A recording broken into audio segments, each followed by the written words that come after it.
मागच्या 2 वर्षापूर्वी इथे हे रेगे आहेत, हे असोसिएशन शिवाजी पार्क असोसिएशन मध्ये काम करतात. म्हणजे ह्यांची एवढी इथे म्हणजे एखादा नगरसेवक जशी नजर ठेवेल तशी या अख्ख्या असोसिएशनची नजर असते.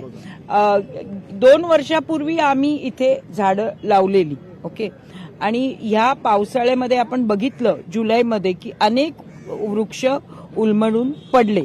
मग आम्ही असं ठरवलं की या शिवाजी पार्कच्या आतल्या बाजूला आणि बाहेरच्या बाजूला दोन्हीकडे वृक्षारोपण करायचं. जवळजवळ आम्ही 400 ते 500 झाडं लावणार. म्हणजे हा नुसता एक झाडं लावून कार्यक्रम झाला असं नाहीये. आम्ही 400 ते 500 झाडं, वेगवेगळी झाडं. आमचं असं म्हणणं आहे की मोठी झाडं, फार उंच होतील अशी झाडं लावायची नाहीत, कारण ती जर पडली तर त्याच्यात जीवितहानी होते आणि म्हणजे आर्थिक सुद्धा नुकसान होतं. त्यामुळे आम्ही 10 ते 15 फूट वाढतील अशीच झाडं आम्ही आज इथे लावणार आहोत. आणि आमचा जास्त भर ना नुसती झाडं नाही तर फुलंवाली झाडं किंवा जी सुगंध देतात, म्हणजे रातराणी आहे, मग आम्ही बाहवा लावणार आहोत, चेरी ब्लॉसम लावणार आहोत, वेगवेगळी झाडं आज आम्ही लावणार आहोत.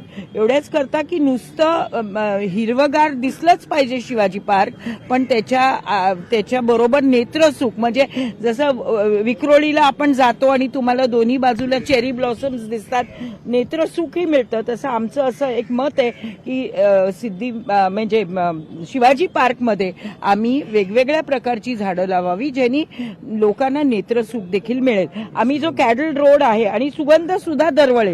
आम्ही कॅडल रोड आहे म्हणजे सिद्धिविनायक पासून जवळजवळ इथे स्काउट हॉल पर्यंत आम्ही ठरवले की दुतर्फा बाहवा लावायचा. म्हणजे दिसायला सुद्धा छान दिसेल. जसं लॅबर्नम स्ट्रीट आहे तसं कदाचित कॅडल रोडला सगळा बाहवा एका वेळेला फुलला तर आपल्याला इथे लॅबर्नम किंवा बाहवा स्ट्रीट म्हणायला लागेल. तर आम्हाला नुसतं आज एक वृक्ष लावायचं नाही, अनेक वृक्ष लावून इथे सुगंध आणि नेत्रसुख लोकांना द्यायचंय. आणि एवढ्या मोठ्या प्रमाणात आम्ही झाडं लावणार आहोत. तर आदित्य साहेब पर्यावरण प्रेमी आहेत म्हणून आम्ही त्यांना बोलवलं. आम्ही त्यांना काय काय झाडं लाव. लोकशाही मराठी ऐका, पहा, जागरूक रहा.